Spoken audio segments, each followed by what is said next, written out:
Good morning to all of you. पढ़ा जाए। क्या पढ़ रहे थे? कोई क्वेश्चन है पूछना? प्रीत का एनसीईआरटी वाला बुक से प्रश्नावली पहला और दूसरा समाप्त हो गया था। क्वेश्चन दिए थे। कोई क्वेश्चन है उसमें पूछना, लेकिन मैं बोला था कि चेक करूंगा। निकालो सब लोग, चेक करो, निकालो। नहीं कियोगे तो थुराओगे। निकालो।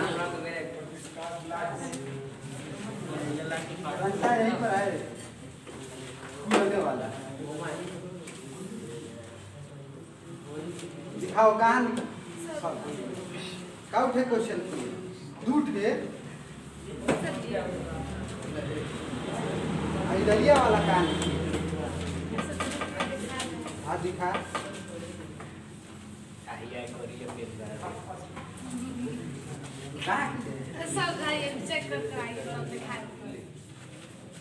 अच्छा, रूप चेक करके आ रहा हूँ। दिखाओ तुम। अरे ओपन करो, ओपन करो। कौन सा प्रश्न आ गया? गूंज का है दिया। जब उड़ाने के ना चले सीबीएसई बोर्ड वाला उड़ा देना सब बीच में। सब सीबीएसई बोर्ड वाला बीच में उड़ा देते हैं। दिखाओ। कहाँ नकल नहीं कर रहा है? एक पेज हिंदी में, एक पेज इंग्लिश में। दिखाओ। यस ना भाई, सोचाती जो तरीका होगा सुबह में कराओ, तो पढ़ता सुंदर पर तैयार करना चाहिए। तो अरे निकाला कि दूसरा से लिखवा दो। अरे निकाला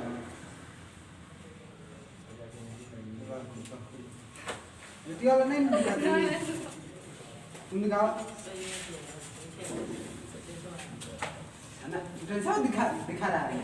मैं था पूछ रहा था, टेंशन खड़ा हो जाओ। तुम दिखाओ, खड़ा हो जाओ। तुम्हारा कभी नहीं देख, मैं तो नहीं है यही में सब पढ़ाई बंद कर नहीं है।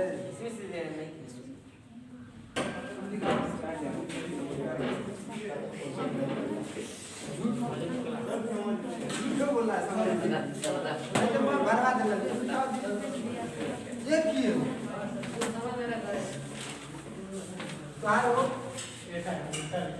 नहीं बता नहीं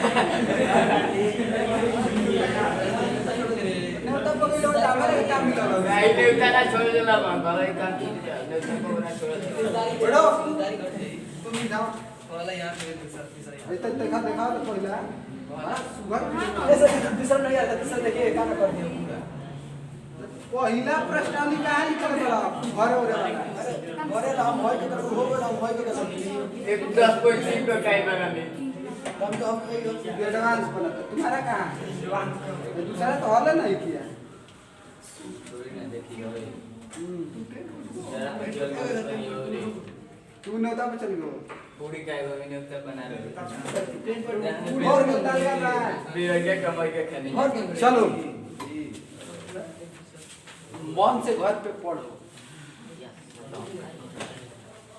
कतई भी मैं अपने लिए नहीं पढ़ा रहा हूँ। पढ़ोगे तो फायदा तुम ही लोग को होना है, मुझे फायदा नहीं होना।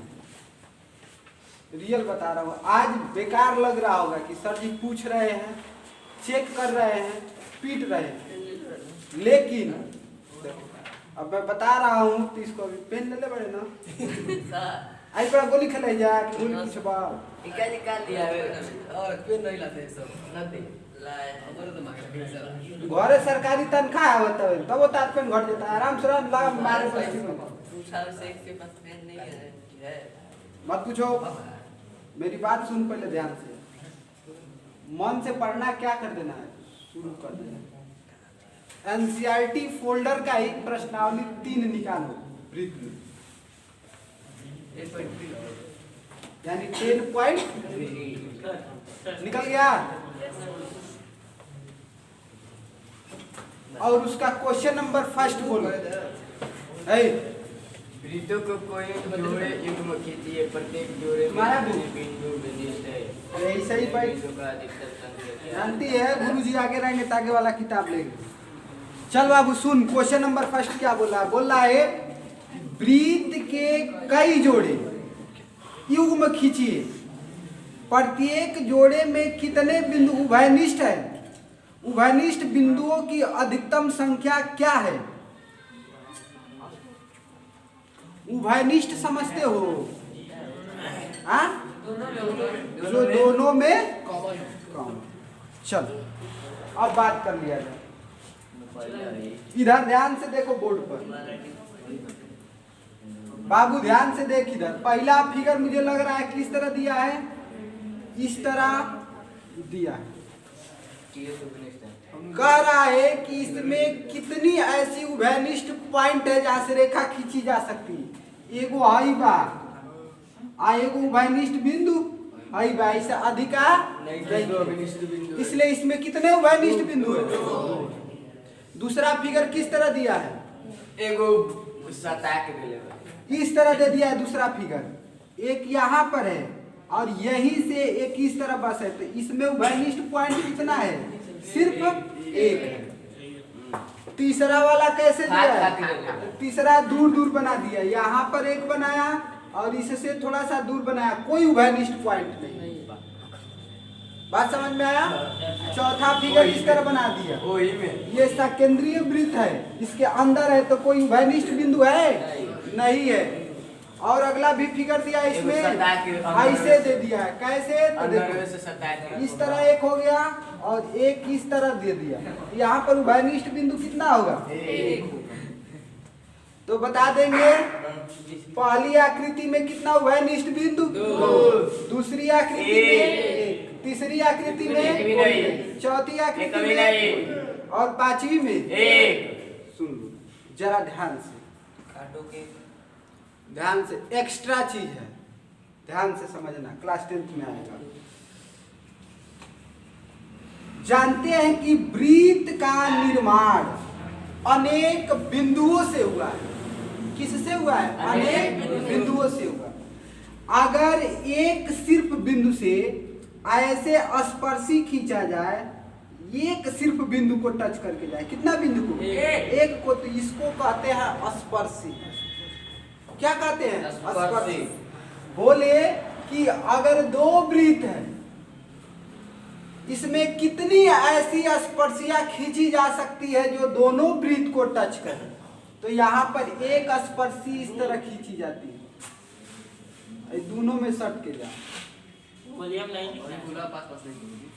इस तरह। एगो हेनिया से चल जाए, एगो हेपर से चल जाए, एगो से। यानी इसमें बोलता है कि अगर दो वृत्त दूर दूर है तो उभयनिष्ठ स्पर्शियां कितनी खींची जा सकती है? तो 4 ही। अगर हेंगरी दोनों सटल नहीं भावा अंदर से, इसमें उभयनिष्ठ स्पर्शियां कितनी? सिर्फ एक खींची जा सकती है। यहू मेरी क्वेश्चन पूछेगा। तो स्पर्श रेखा समझ में आया? सुन लो एक बात और ध्यान से, वृत्त का केंद्र से स्पर्शी पर खींची गई इसको रेखा जो होती है सदैव स्पर्शी पर लंब होती है 90 अंश पर। 90 अंश पर। कितना अंश पर? 90 अंश। इस स्पर्शी तथा केंद्र के सबसे बीच की दूरी ही जो होती है लंब होती है।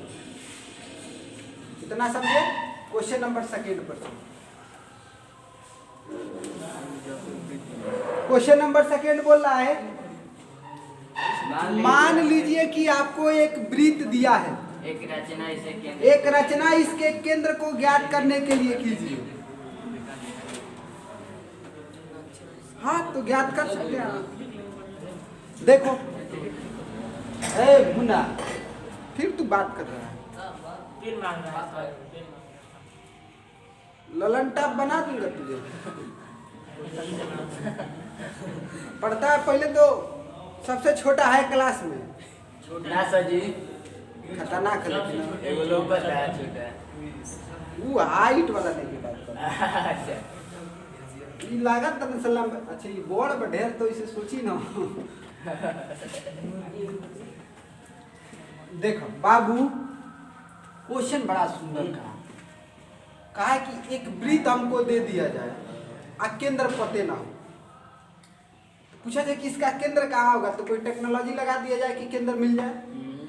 एक ही उपाय है अमन नासा वाला ही देखो हाई बना देनी वृत्त, लेकिन एक केंद्र कहाँ बा हमरो के पता नहीं, आ केंद्र पता कर दे जान रखेंगे रही कहीं भी सबसे पहले एक जीवा खींचो, आंख मुद के ही जाएगा हम जीवा खींच दे आए का ना दे देनी। हाँ इस जीवा का मध्य बिंदु पर या मध्य बिंदु से एक लंब डालना है। अगर कोई कहे कि ये एक रेखा है इसके मध्य बिंदु पर एक लंब डालिए तो इसके लिए एक उपाय है, गोला प्रकार को आधा से अधिक फैलाकर एक बार इधर चाप काटो एक इधर, फिर उसको इस साइड रखकर एक बार इधर से एक बार इधर से काटो, उसको बढ़ाना घटाना नहीं है। तो इसको जैसे ही रखकर एक बार इधर इधर फिर इधर से काटोगे और जैसे ही इसको मिलाओगे ये मध्य बिंदु से जाएगा और 90 अंश पर। ठीक उसी प्रकार इस जीवा का मध्य बिंदु से एक लंब खींचना है। तो मैंने अगर गोला प्रकार को आधा से अधिक फैला लिया और इधर इधर काटा, फिर यहां से इस तरह काट दिया और इसको जैसे ही मैं इसको मिलाया तो कहेंगे कि क्या हो गया, अभी कुछ और नहीं हुआ। एक जीवा और खींचना है, एक जीवा कहीं भी, मान लो मैं एक जीवा इधर खींच दिया, इसका नाम बी हो गया, इसका सी, हेनियो मन करी तो खींचो, जहां मन हो जा खींचो, पूरा वृत्त में स्वतंत्रता बा, जिधर मन करे उधर खींचो। फिर इस जीवा का भी मध्य बिंदु से मुझे लंब ही खींचना है और जैसे ही मैं लंब खींचूंगा ना, जिस बिंदु पर ये दोनों लंब एक दूसरे को प्रतिच्छेद करेंगे वही बिंदु इसका क्या होगा, केंद्र होगा। जिस बिंदु पर दोनों लंब प्रतिच्छेद करेंगे वही बिंदु क्या होगा, वृत्त का केंद्र होगा। अपवाद एक होगा। एक गुरुजी ठीक है, अगर विपरीत अगर स्पर्श मैं जीवा खींच दिया और इतना ही लंबाई का, तो बाबू एकदम आमने सामने वो सरल रेखा बन जाए, सीधी रेखा, और जब सीधी रेखा बन जाएगा तो फिर नहीं। अब मान लो हेनियो से खींचला सीधे यही के मिला देला, तो क्या पता लगे कहा एक दूसरा के कटले। इसलिए थोड़ा सा इससे इधर उधर खींचना है या इधर खींचना है या यहीं पर खींचना है या इस तरह खींचना, उससे कोई अंतर पता लग जाएगा। टेक्निकल आदमी है, आज से वृत्त कोई खींच कर दे दे और कहे कि इसका केंद्र कहाँ है बताओ, तब हम लोग बता सकते हैं easily. Question number next, question number 3 क्या कह रहा है, कह रहा है यदि दो वृत्त परस्पर दो बिंदुओं पर प्रतिच्छेद करें।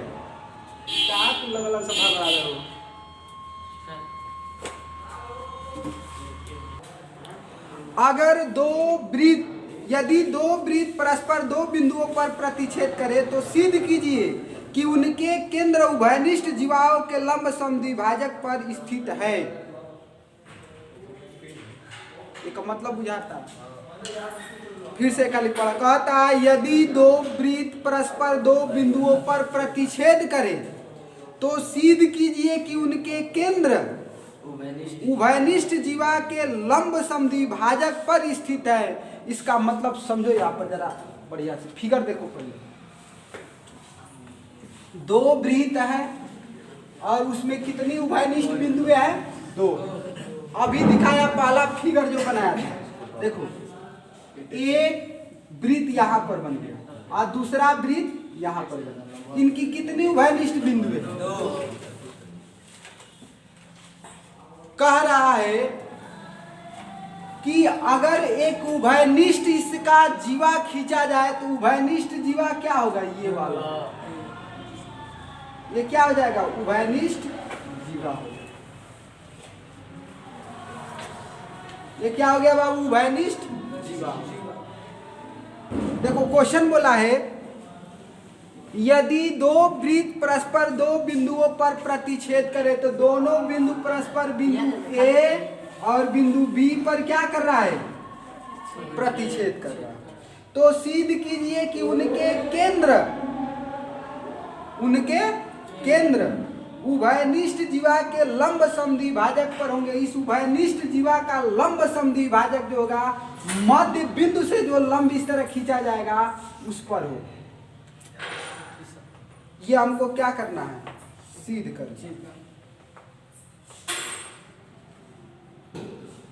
खाली रचना करे के पड़ी, ढेरे कुछ करे के पड़ी। ये खाली ना ढेरे कुछ करे रचना करे के पड़ी।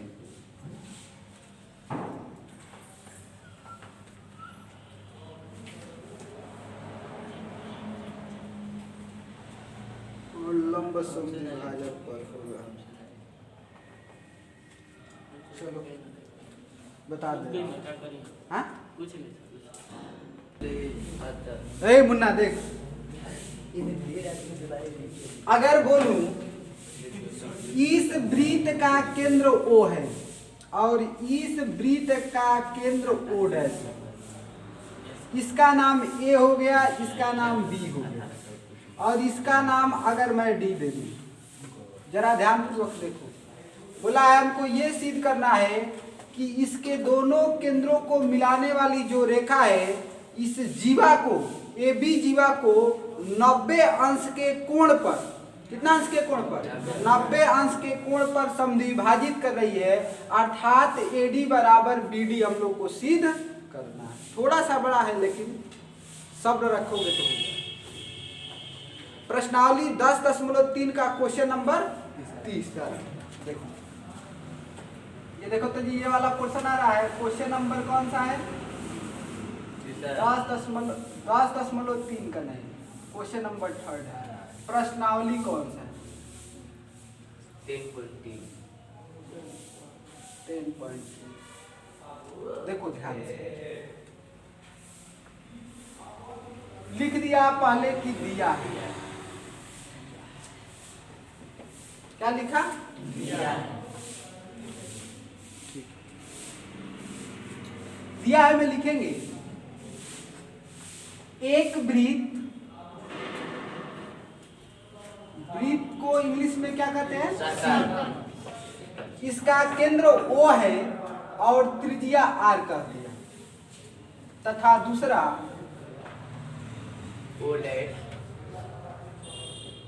वृत्त को C और इसका केंद्र हो गया O डैश और त्रिज्या भी कर दे रहा हूं। इन दोनों का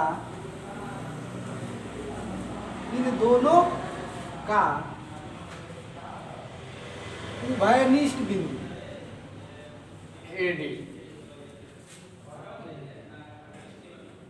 उभयनिष्ठ बिंदु का है बाबू? A B तथा B। यहां तक कोई परेशानी? लिख दे रहा हूं, सिद्ध करना है। सिद्ध करना क्या सिद्ध करना है? अभी बताया।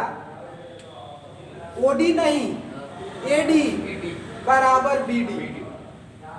क्या सिद्ध करना है बाबू? AD बराबर BD। अब परस्पर दोनों लंब होंगे, अर्थात OD लंब AB तब और OD जो है लंब है किस पर? ये हमको क्या करना है? सिद्ध करना है। यहाँ पर लिख दे रहा हूँ रचना। सिद्ध करने के लिए कुछ हम लोग करेंगे।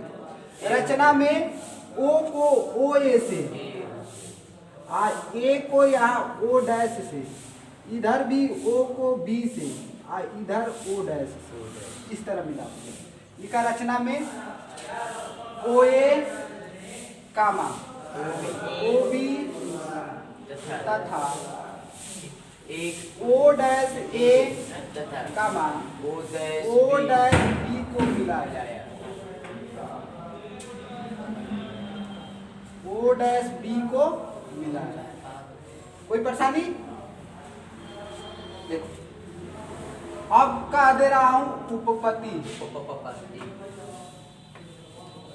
उपपत्ति में लिखेंगे त्रिभुज ए, या पहले लिख दे रहा हूं ओ ए ओ डैश, ओ ए ओ डैश, और त्रिभुज ओ बी ओ डैश में, यानी ये वाला त्रिभुज अभी मैं लिया हुआ और ये वाला त्रिभुज, और दोनों को मुझे सर्वांग सम सिद्ध करना।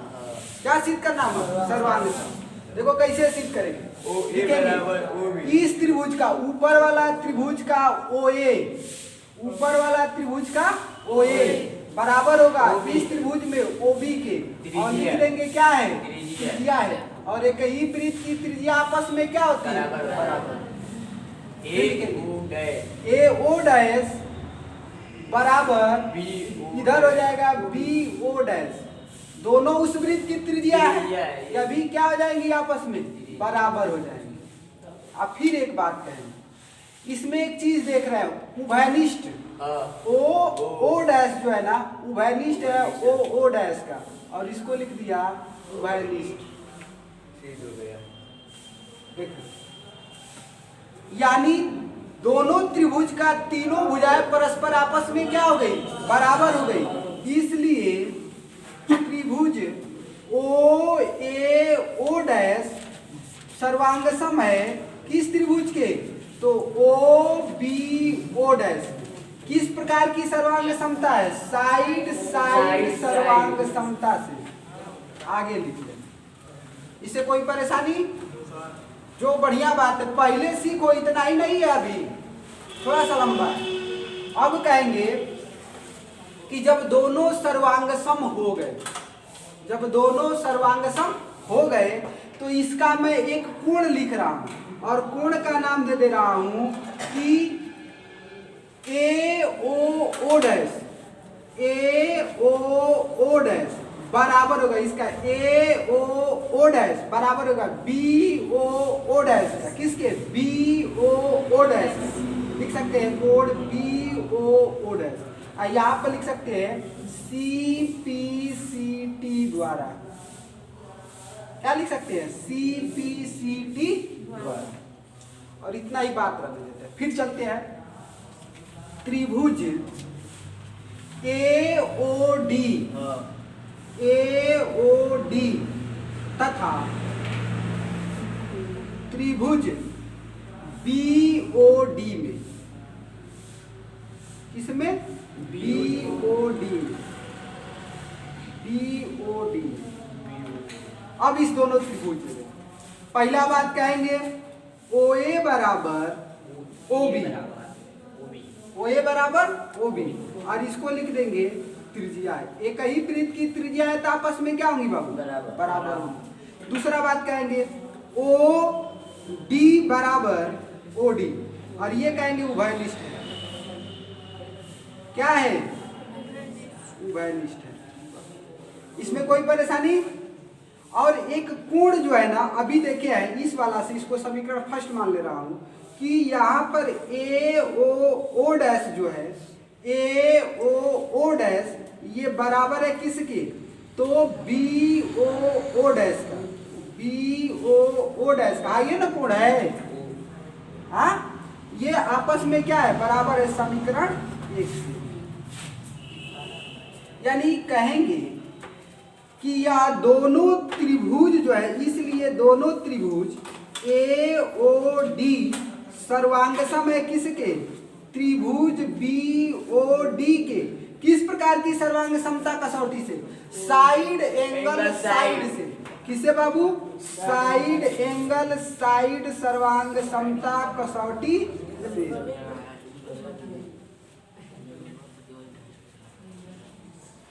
आगे सर्वांग समता कसौटी से। अब दोनों त्रिभुज अगर आपस में सर्वांग सम है तो इनकी संगत भुजाएं आपस में क्या होंगी? बराबर होंगी। इसमें एक भुजा मैं कहूं एडी, क्या कहा?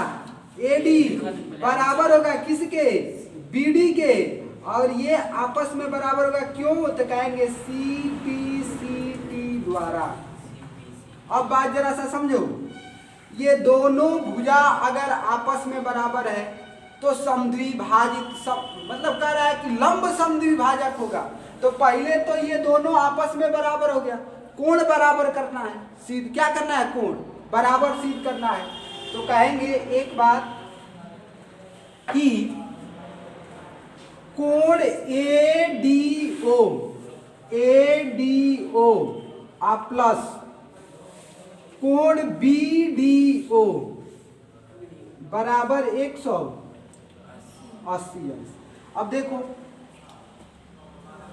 इस कोण ये आपस में बराबर होंगे कब, जब इस कोण की सम्मुख भुजा ये और इस कोण की सम्मुख भुजा ये आपस में बराबर होंगी तब। आप वो ऐसे जानते हैं कि एक ही वृत्त के है, तो जब एक ही वृत्त की दोनों त्रिज्या है तो आपस में क्या होंगी, बराबर होंगे। तो लिखेंगे कि कोण ADO बराबर BDO क्यों होगा बराबर बाबू, कहेंगे OA बराबर OB। OA जो है किसके बराबर है, OB के, इसलिए दोनों कोण भी आपस में क्या होंगे, बराबर होंगे। तो कह सकते हैं कि तब या तो तुम ADO के जगह पर BDO लिख दो या BDO के जगह पर ADO लिख दो। तो हम लोग काम करते हैं ADO ही लिखते हैं। तो ADO प्लस कोण ADO बराबर 180 अंश। तो कह सकते हैं कि ट्वाइस ADO बराबर 180 अंश। तो कोण ADO बराबर 90 अंश। जब 90 अंश हो गया तो ये कोण भी 90 अंश के हो गए और ये बराबर भी हो गया। तो हम लोगों ने क्या कर दिया, इसको समीकरण 2 मान लो, इसको नहीं तो 2 मान लो, उसको 3 मान लो और लिख लेना समीकरण 2 तथा 3 से, समीकरण 2 तथा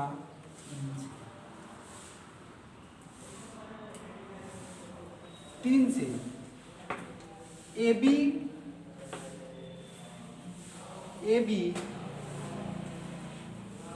को O डैश AB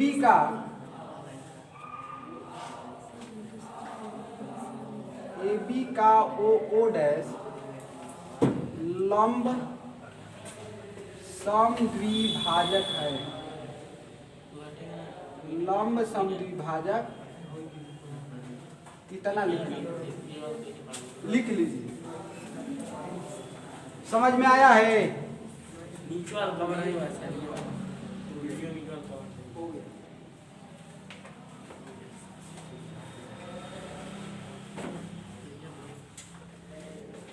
समझ में आया?